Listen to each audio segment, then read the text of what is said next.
Good morning, everyone. Welcome to day one of Disability Awareness Week 2022. My name is Peter Santiago, and I'm the Associate Director of Accessibility Services, and we're the office on campus that supports students with disabilities at KCC. Captioning will be enabled for this entire session, and you can download a transcript after the session is over if you'd like. I'm joining you today from land that was stolen, and it rightfully belongs to the Lenape people. It is my sincere hope that there's some way that we as a society can find a way to make amends to the generations of indigenous peoples that have been forcibly removed from these lands and worse. This year for Disability Awareness Week, we have chosen to celebrate the whole person and the myriad of intersecting identities that are often overlooked in people with disabilities. We have panels, talks, and a screening scheduled, all to be presented by KCC faculty and staff and students, as well as an off-campus featured speaker. Our second event for today is hosted by Doctors Denise Farrelly and Delia Hernandez from the KCC Education Department. So please take it away, ladies. Hi, good afternoon, everyone. Welcome to our workshop, First Impressions, People with Disabilities in Children's Picture Books. My name is Denise Farrelly, and I am an assistant professor and the director in the education program. And I'd like to introduce to you my colleague, Delia Hernandez. Good afternoon, everybody. Welcome. So happy to be here. I too work in the education program. And I guess I'll start by saying that Denise and I have had a really good time preparing this presentation. And we hope you love it. So we're going to get started. Next slide. All right. So you probably have seen this phrase or this expression. You've heard this before. And I'm wondering, what does it mean to you? What does representation matters mean? You can raise your hand. You can put it in the chat. We just wanted to get people thinking right away. Of course, I can't see the chat from here. I'll just read out anything that pops up in the chat. Thank you. So what does representation matters mean to you? Well, I would say that that representation for me feels like a sense of belonging. When I see myself represented in certain environments or through the media, it kind of feels like I belong. And I see that Margot chimed in. It generally means a desire for accurate representation. Yeah, anyone else? If you look at the image, right, is that from Target? Looks like a Target image to me. And we now see more inclusive images in major stores, in the media, but this is all fairly recent. Next slide. So as you see in the past, not that long ago, people with disabilities were hidden. Parents were encouraged to send kids away where they were put into institutions with no access, no resources, no opportunities. Basically, they were left to languish.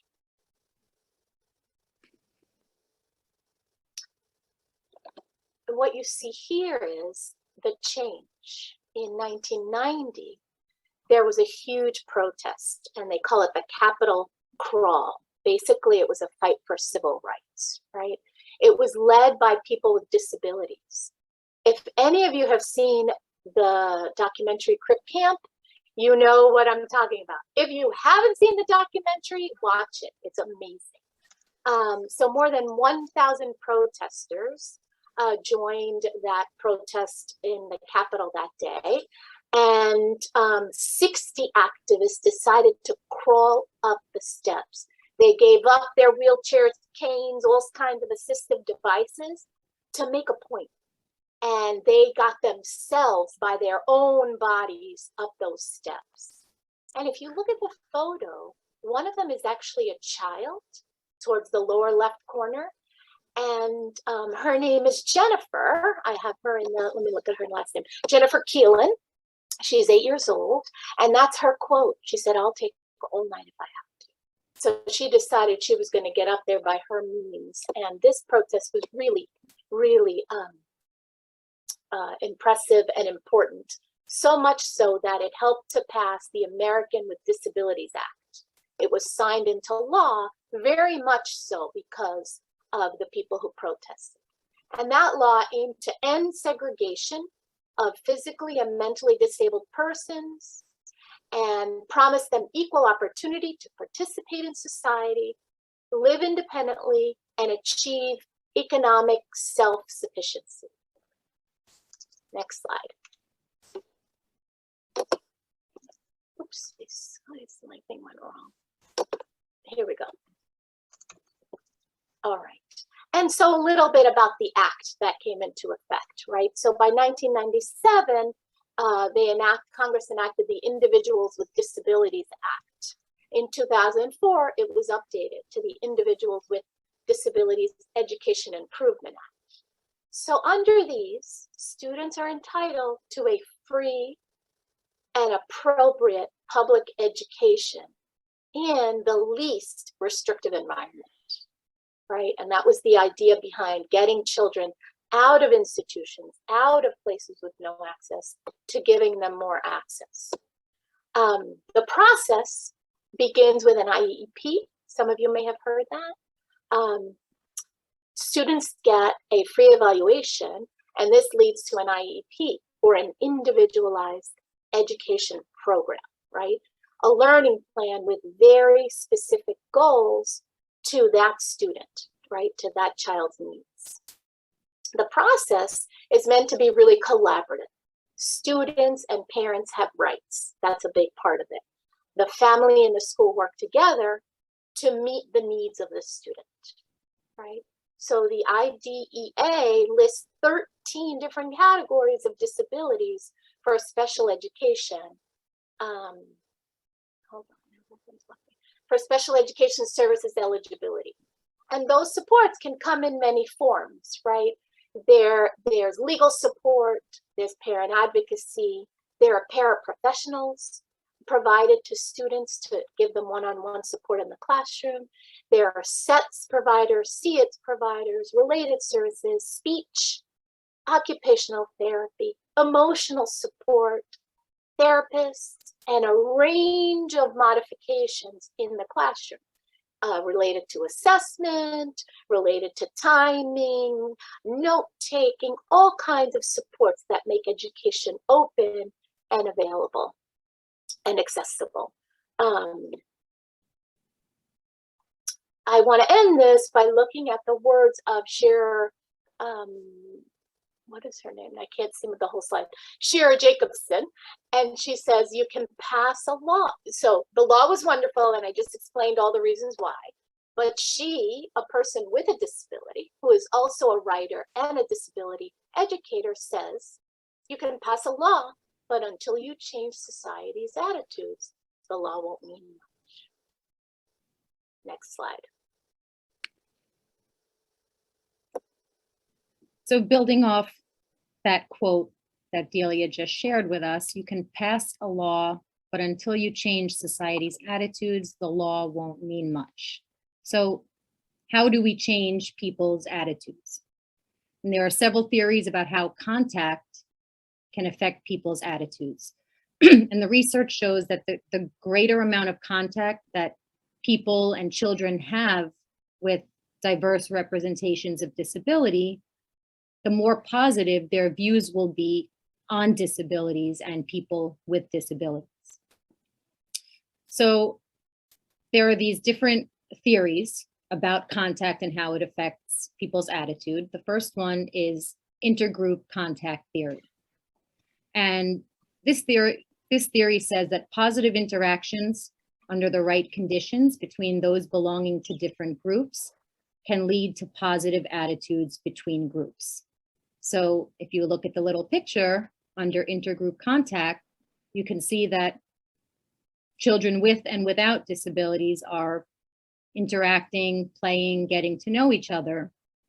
And this is a proven way that people develop positive attitudes. The research has shown that children who are in classes or in play groups or in contact with those with disabilities have more positive attitudes. And then we have the extended contact hypothesis. So the idea is that you don't necessarily have to come into direct contact with someone who has a disability in order to lead to a positive attitude. You can know someone from your own group who has close relationships with those from other groups, and that too will result in positive intergroup attitudes. So for example, if a child has a friend whose parent has a disability, and that child has that knowledge, that too will lead to more positive outcomes and more positive attitudes. And then the third one is the imagined contact approach. And this is the belief that a mental simulation of a social interaction with members from another group can also lead to positive attitudes. So under this approach, the child doesn't necessarily have to have direct contact or have direct experience with someone from another group in order to have their, attitudes shift. And in this case, you can look at the picture and the child is reading a book. And through that imagined approach, they can learn about people from other groups and get to know different people's perspectives and experiences. So for children, books can be a powerful tool for this imagined contact. And there's this idea that books can serve as a mirror and a window for children. So books that are mirrors contain storylines or characters, experiences that you can see yourself in. So you're able to make text-to-self connections to these books, and you feel seen, heard, and ultimately represented when you read these books. And then there are books that are windows. So if a book is a window, it helps you see into the life or experience of someone else. So you may not be able to personally relate or, make a personal connection, but you're able to learn and grow from that storyline or from the characters that are introduced in the book. And for teachers, it's important to have a healthy balance in your classroom library of books that represent windows and mirrors for the children in your class. So I just want to share some eye-opening statistics for you. According to the CDC, 26% of Americans have disabilities. So 61 million adults, and that's about a fourth or a quarter of the population. And according to the National Center for Education Statistics, 14% of public school children in the United States have disabilities. However, when we compare that statistic to the fact that only 3.4% of children's books have main characters with disabilities, we can see that there's a problem with representation, true representation. So how can children with disabilities see themselves in books that hardly even exist? And how can all children develop these positive attitudes about people with disabilities if there are so few windows for them to see into their lives?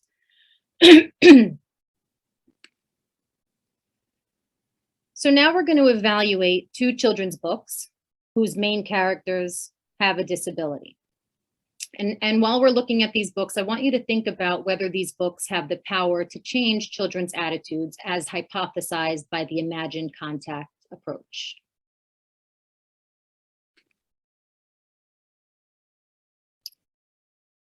So the first book is called Arnie and the New Kid by Nancy Carlson. And I'll just read you the summary. Able-bodied Arnie teases Philip, a new student at his school who uses a wheelchair. However, after Arnie injures himself while making fun of Philip, he begins to understand what it means to be compassionate and welcoming. So as you listen to the story, just jot down some impressions that you get, and we'll talk about it after the story.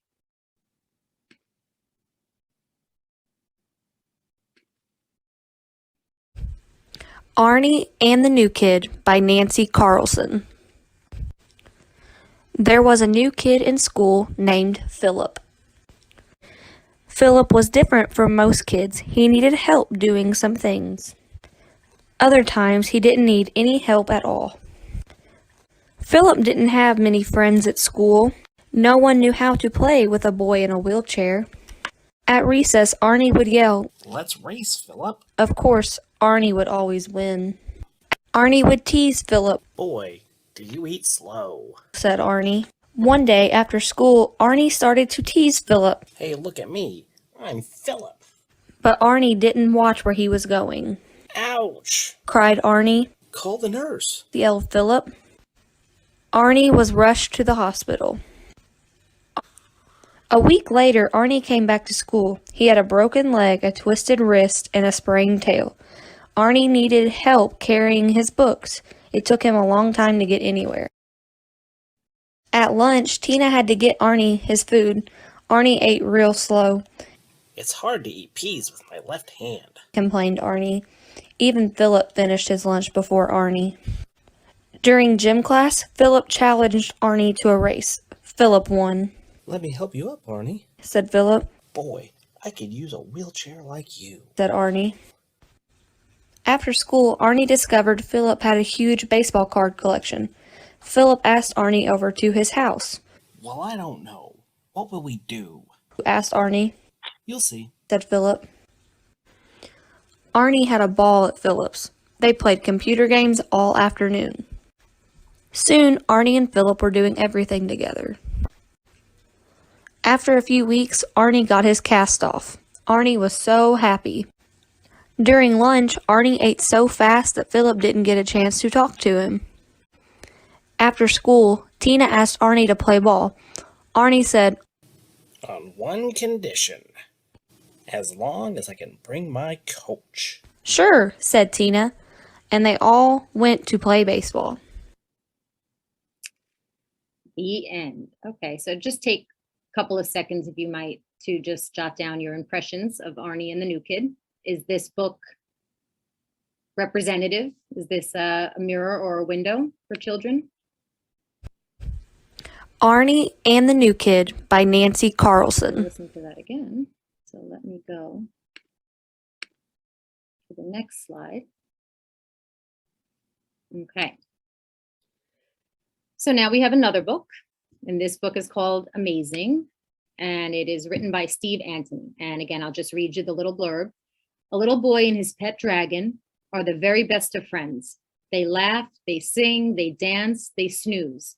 They are both amazing, just like everyone else.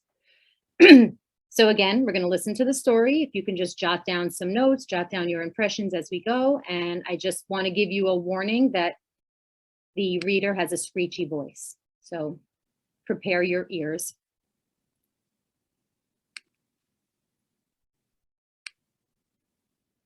Hello there, milkshakers. Welcome to the Milkshake YouTube channel. It's story time, and today we are reading Amazing. It is by the lovely Steve Antony. I hope you're sitting comfortably.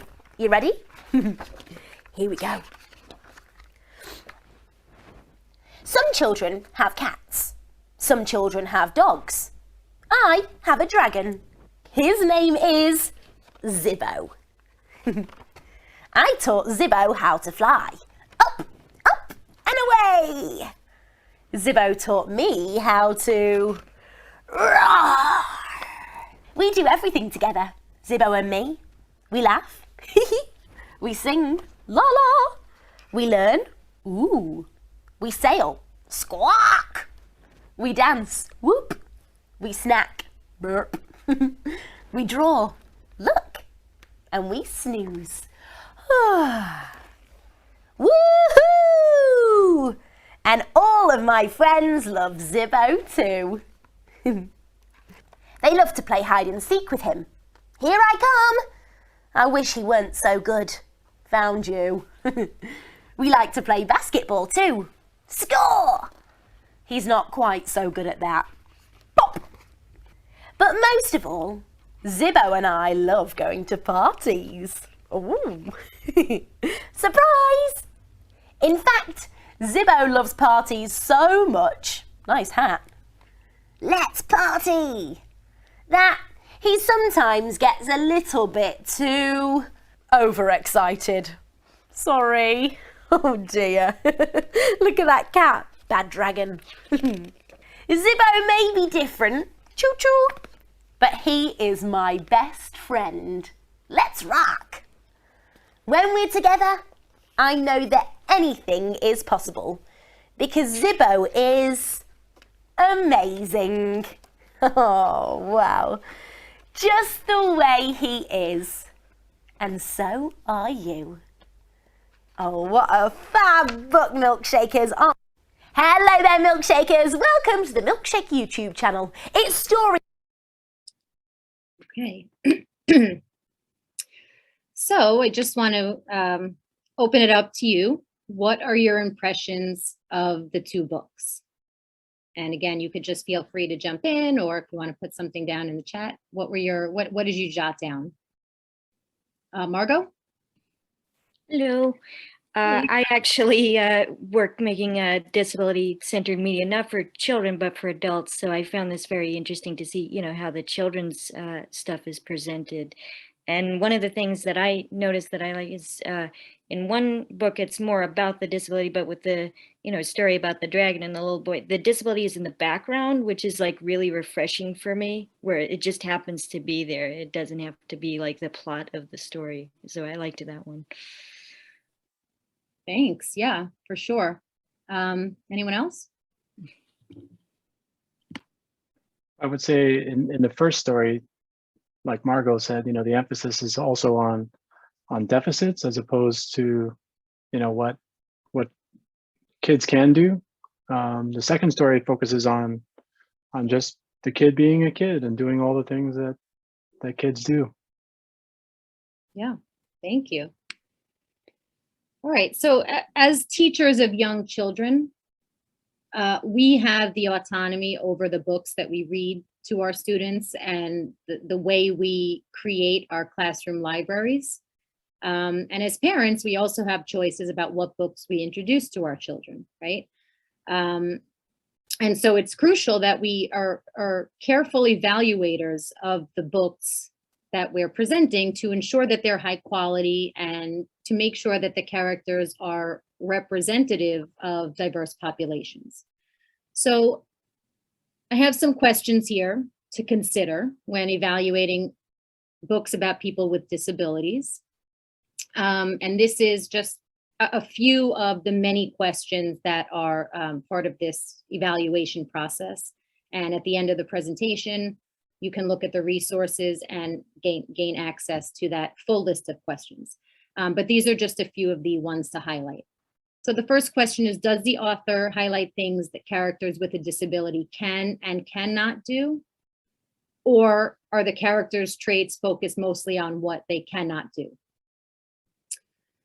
And the second one, are the characters with a disability defined by more than their disability? Is the disability represented as a positive part of their identity? Or, on the other hand, is the character seen as tragic, pitiful, victimized, in need of curing or fixing? And then the last question, could the same story be told if the character did not have a disability? So just trying to think about, would the story be as interesting, exciting, meaningful without mention of the disability? Or does the disability drive the plot? So keeping those questions in mind, we're going to get into breakout groups, and I'll let Delia explain the next piece. Okay, so basically Denise is going to lead one group and then I'm going to lead the other. We're going to divide into two. One group will focus on only one of the books, the other on the other book. We're going to evaluate them, and then we're all going to come back to the main room to continue our dialogue.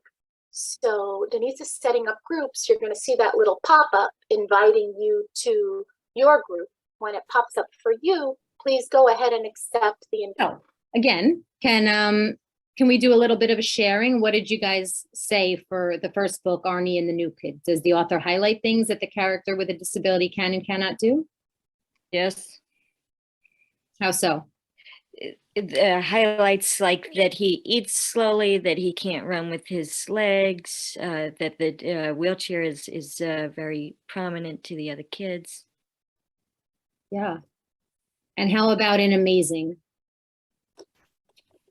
Just to add, when we talked about it, we talked about the fact that mostly starts with limitations and there's very little bit about strengths, right? In Arnie's. In Arnie's. Yeah, I think on the first page, right, it said like Arnie cannot do this. Arnie is Right. in a wheelchair, right? Very Right. right in your face as soon as the book starts. Yeah, so it's very much, yeah, that defining Arnie by his disabilities. Mm-hmm. What he cannot do, not anything. And how about in Amazing?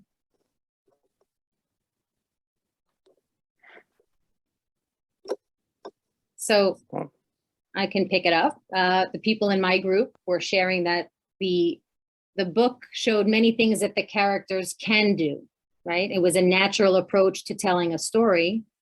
All of the or both of the characters in this book can do things and cannot do certain things, but it wasn't focused particularly on the child with the disability and what they cannot do. So it showed just a more natural, just humanity, right? We all can do things and we all can't do certain things.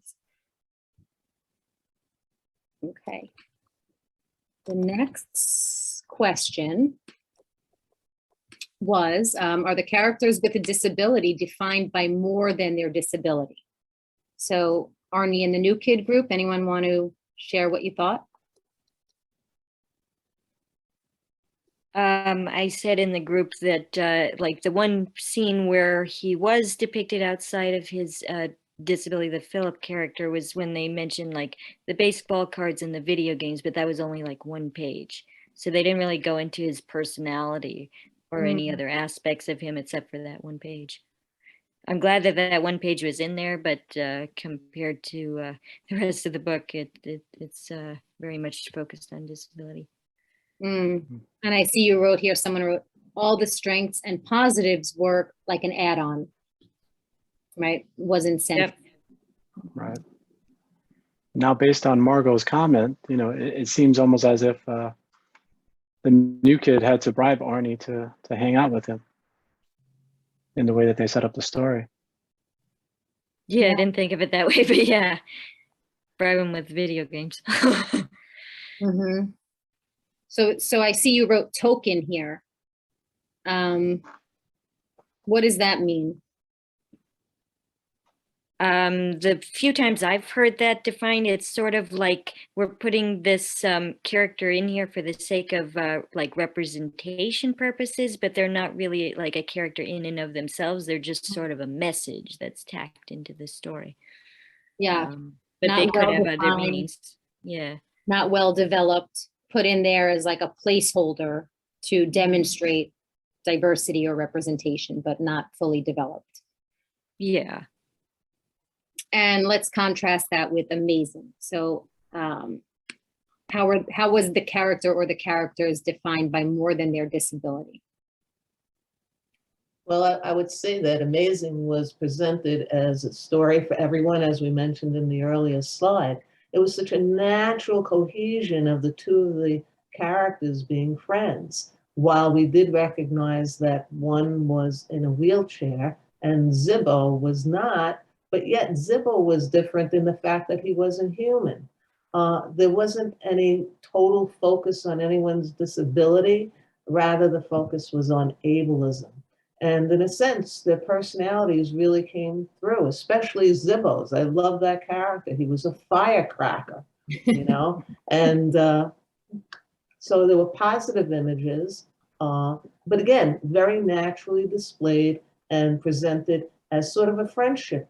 And you can pick up this book whether or not you wanted to particularly display what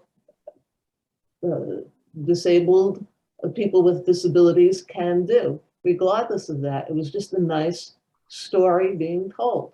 with a friendship that developed with challenges and strengths accepted on the side of both characters.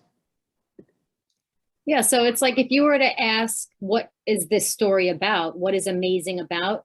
You would have a hard time inserting the wheelchair, right? You would have a hard time inserting the disability because the story really isn't about that. It's about being a good friend, and it's about different personalities and what children like and don't like and what dragons like and what they're good at. And Peter, you mentioned something really important about the illustrations and the imagery. And the way the character looks in contrast to Arnie. Can you talk about that?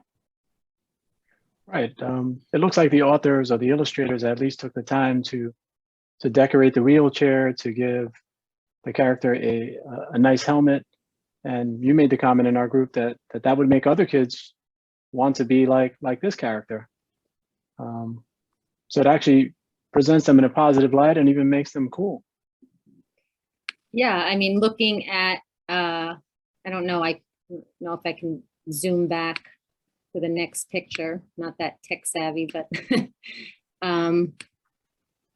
just looking at the cover illustrations, right? Without having to, oops, sorry. Did I? Oh, we can see it. No, it's fine. Perfect. Yeah, You can see it. perfect. Okay. Yep. Yeah, looking at the cover illustrations, right? I mean, you can clearly see, look at the characters' faces in the two different books. Look at their expressions. Asking children to think about how they're feeling in these two different books. You have a victimized character and you have a really fun, exciting character that people would want to be friends with, right? Even look at the movement, right? Arnie's cover is like still static. You know, the person in the wheelchair is below, looking down upon by the other. In amazing, they're kind of all in it together. They're all on wheels. They're having There's fun. movement, yeah. There's movement. They look cool and hip. So, you know, the illustrations are also another key element to representation. And I'd like to make another comment. Sorry, Peter, if you want to go first. I didn't realize. Oh, just a quick one, that they are following the person with a disability. Imagine they that. are the leader. Imagine that, right? The leader. Go ahead, Margot.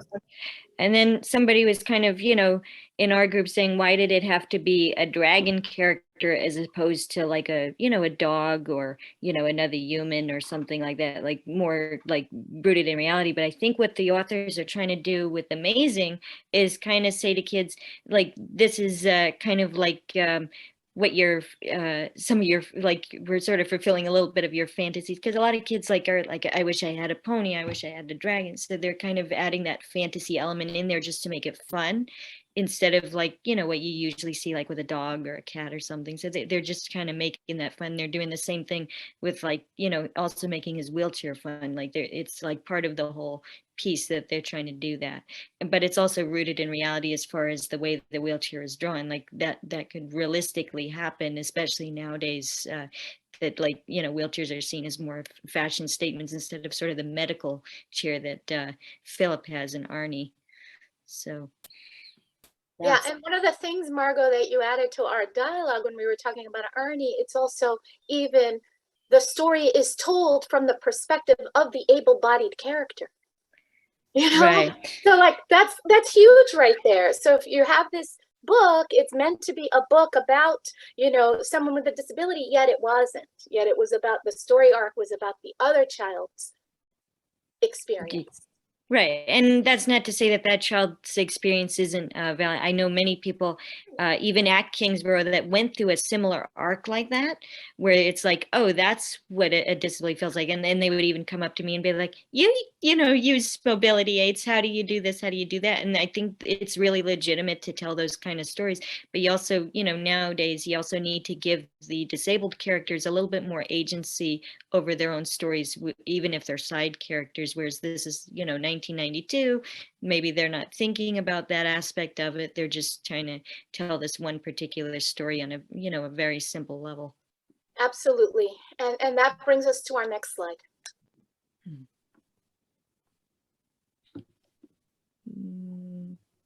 Can you see it? Nope. Still on the slide with the books. How about that? Nope. No? It might be in another tab right now. Can you There see it is. it now? Bingo. Now we see, yep. Bingo. And this is Okay. exactly what we were just talking about, right? There's the Arnie book, 1992, and here's a little smattering of books. As we see with the two examples that we just reviewed, times have changed, right? We have become more aware and responsive to diversity. Books have shifted from books that elicit sympathy for a person with a disability to a true representation, a truer representation of people with disabilities, right? As people who are full human beings with many characteristics, interests, and a valid place in our society. And I just want to draw your attention to, in that circle of books, the 2021 book, all the way to the top, is the book of the child who did that capital crawl. And so we made sure to include that. And as you'll see in the chat, I made a video on that That's with a friend of wonderful. mine. You know, she's a disability activist. She's also trans. And we said, you know, we want to do something nice for kids that's uplifting and happy and teaches disability pride. And then we were like, brilliant, let's do this one. Absolutely. So things have really come a long way. Okay, next slide. And so to bring it home and to kind of really talk about it all, right? Diversity or representation can be measured, and those numbers matter, right? The first image shows from the Thread Up catalog, right? Representation, but they don't tell the whole story. Inclusion runs deeper. It's intentional work to identify and remove barriers so that everybody can participate to the best of their ability. That's the goal, right? One way to look at this, if representation is about getting underrepresented people in the door, inclusion is about getting them an equal seat at the table, right? Inclusion creates the environment that fosters belonging. Lastly, another way to put it, representation is having a seat at the table. Inclusion is having a voice. Belonging is having that voice be heard. Next slide. Okay. And so going back to the hashtag, right? At the beginning of our presentation, we had the hashtag representation matters, right? And it very much so does. But perhaps we need to update the hashtag or create a new hashtag with belonging matters, right? Because representation can only go so far. And belonging doesn't require us to change who we are. It requires us to be who we are. So belonging means I accept you, you accept me, we belong here. And I want to show you just a beautiful photo of a young girl named Sophia with facial differences. And I follow her mother on Instagram, and her mother shared this beautiful photo of Sophia being included in a textbook about children. McGraw-Hill textbook about children, not a textbook about children with disabilities. The chapter that she was featured on was not a chapter about disabilities. She was a child, and because she's a child, she belongs in a book about children. And so I just think it's such a beautiful message. And her mother wrote this caption here. She says, "What a wonderful place it'd be if people with facial differences could be better represented everywhere, like ads, magazines, commercials, movies, television, and more. Thanks, Gabby." So the more inclusion, the more representation, the more people feel like they belong. And just a beautiful image to end with. We have some resources here, and I think Peter will send out the slideshow so that if you're interested in reading more about this work and reading more about the children's books that are out there that are positive representations of children with disabilities, books that shatter stereotypes. We have a list of resources here for you to access. And we'd like to thank Lastly, thank you for your time. Denise and I really enjoyed preparing this presentation, and it was wonderful to share it with you and have you bring your voices and really bring life to the ideas that we had. So thank you, and contact us if you want to keep talking. If you have ideas and are inspired, we're here. Thank you very much. Thank you very much. Right, and thank you very much, Delia and Denise, for this great presentation. I mean, I actually learned quite a bit from you both, and I also wanted to thank everyone for attending today. We have quite a few events scheduled for the rest of the week, so I'm going to post in the chat some information related to our first event tomorrow,